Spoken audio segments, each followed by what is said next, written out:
ಆದ್ರಿಂದ ಫಸ್ಟ್ ನೀವು ನಿಮ್ಮನೆ ಸರಿ ಮಾಡ್ಕೊಳ್ಳಿ, ಅದಾದ್ಮೇಲೆ ನಮ್ಗೆ ಬನ್ನಿ. ನಿಮ್ಗೇನಾದ್ರೂ ನಿಜವಾಗ್ಲು 3-4 ದಿನದಿಂದ ಈ ಪದ ಬಹಳ ಕೇಳ್ತಾ ಇದೀನಿ ಬಿಜೆಪಿಯವ್ರ ಬಾಯಿಂದ, ನೈತಿಕತೆ ನೈತಿಕತೆ ಅಂತ. ನೈತಿಕತೆ ಇದ್ರೆ ಫಸ್ಟ್ ಯಡಿಯೂರಪ್ಪ ಅವರಿಗೆ, ವಿಜೇಂದ್ರ ಅವರಿಗೆ ಪಾರ್ಟಿಯಿಂದ ಆಚೆ ತೆಗೀರಿ. ಇದೆಯಾ ನಿಮ್ಮ ಹತ್ರ ದಮ್ಮು ತಾಕತ್ತು? ಇವರು ಎಲ್ಲ A1 A2 ಇದಾರಲ್ಲ, ನಿರ್ಮಲಾ ಸೀತಾರಾಮನ್ ಅವರಿಗೆ ವಜಾ ಮಾಡ್ರಿ, ಅಶೋಕ್ ಅವ್ರಿಗೆ ವಜಾ ಮಾಡ್ರಿ, ನಿಮ್ಮ ಮುನಿರತ್ನ ನಮ್ಮ ಪಾರ್ಟಿದವನಲ್ಲ ಅಂತ ಹೇಳಷ್ಟು ಧೈರ್ಯ ಇಲ್ಲ ಅಲ್ಲನ್ರಿ ನಿಮ್ಗೆ? ಯಾರು ವಿಧಾನಸೌಧದಲ್ಲಿ ಅತ್ಯಾಚಾರ ಮಾಡ್ತಾರೆ, HIV ಪೇಷಂಟ್ಸ್ ಗಳನ್ನ ಇಟ್ಕೊಂಡು ಹನಿ ಟ್ರ್ಯಾಪ್ ಮಾಡ್ತಾರೆ, ಅವನ ಬಗ್ಗೆ ಮಾತಾಡೋಕ್ಕೂ ನಿಮ್ಗೆ ಯೋಗ್ಯತೆ ಇಲ್ವಾ? ಅಷ್ಟು ಎದುರ್ತೀರಾ? ತೆಗಿರಿ ಪಾರ್ಟಿಯಿಂದ ನೋಡೋಣ, ಅವಾಗ ನಾವು ನೆಚ್ತೀವಿ. ಇದೆಲ್ಲ ಮಾಡಾದ್ಮೇಲೆ ನಮ್ಮ ಹತ್ರ ಬನ್ನಿ.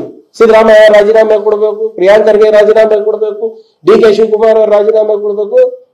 ಫಸ್ಟ್ ಇದೆಲ್ಲ ಮಾಡಿ, ನಿಮ್ದು serious allegations, serious crimes which have been proved, investigation authorities ಕೇಳಿರೋದು ಪ್ರಾಸಿಕ್ಯೂಷನ್. ನಿಮ್ಮ ತರ ಯಾವುದೋ ಒಂದು ಕಾನ್ಸ್ಟಿಟ್ಯೂಷನಲ್ ಪವರ್ ಅನ್ನ ಮಿಸ್ಯೂಸ್ ಮಾಡ್ಕೊಂಡು ಆಗಿಲ್ಲ ಇವೆಲ್ಲ ಕೇಸು.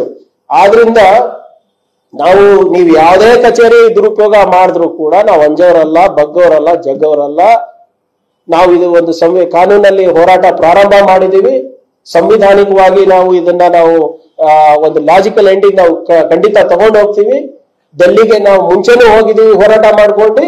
ಈ ಸಂವಿಧಾನದ ಹೋರಾಟ, ಕಾನೂನು ಹೋರಾಟ ನಾವು ಡೆಲ್ಲಿ ತನಕನೂ ತಗೊಂಡು ಹೋಗ್ತೀವಿ, ಮತ್ತೆ ಜನರ ದರ್ಬಾರಿಗೂ ತಗೊಂಡು ಹೋಗ್ತೀವಿ. ಜನರ ಬಳಿಗೂ ನಾವು ಹೋಗ್ಲಿಕ್ಕೆ ತಯಾರಿದ್ದೇವೆ. ಆದ್ರಿಂದ ಕರ್ನಾಟಕದ ಜನರ ಆಶೀರ್ವಾದ ಕಾಂಗ್ರೆಸ್ ಪಕ್ಷದ ಮೇಲಿದೆ, ನಮ್ಮ ಮುಖ್ಯಮಂತ್ರಿಗಳ ಮೇಲಿದೆ, ಉಪಮುಖ್ಯಮಂತ್ರಿಗಳ ಮೇಲಿದೆ, ನಮ್ಮ ಶಾಸಕರ ಮೇಲಿದೆ, ನಮ್ಮ ಪಕ್ಷದ ಮೇಲಿದೆ. ನಮಗೆ ಏನು ಒಂದು ಒಳ್ಳೆ ಆಡಳಿತ ಕೊಡಬೇಕು ಅಂದ್ಬಿಟ್ಟು ಏನ್ ನಮ್ಗೆ ಆಶೀರ್ವಾದ ಮಾಡಿದ್ದಾರೆ ಜನರು, ಅದನ್ನ ನಾವು ಮಾಡ್ತಾ ಇದೀವಿ. ಅದನ್ನ ಇನ್ನ ಹೆಚ್ಚಾಗಿ ನಾವು ಮುಂದುವರಿಸ್ತೀವಿ ಅಂತ ಹೇಳ್ತಾ, ಮತ್ತೊಮ್ಮೆ ಬಿಜೆಪಿಯವರು ನಿಜವಾಗ್ಲೂ ನೈತಿಕತೆ ತೋರಿಸ್ಬೇಕು ಅಂದ್ರೆ ಇವರೆಲ್ಲರಿಗೂ ಫಸ್ಟ್ ಪಕ್ಷದಿಂದ ಉಚ್ಚಾಟನೆ ಮಾಡ್ಬಿಟ್ಟು ನಮ್ಮ ಹತ್ರ ಬರ್ಲಿ ಅಂತ ಕೇಳಲಿಕ್ಕೆ ತಮ್ಮ ಮುಖಾಂತರ ನಾನು ಹೇಳಕ್ ನಾನು ಬಯಸ್ತಾ ಇದ್ದೀನಿ. Thank you.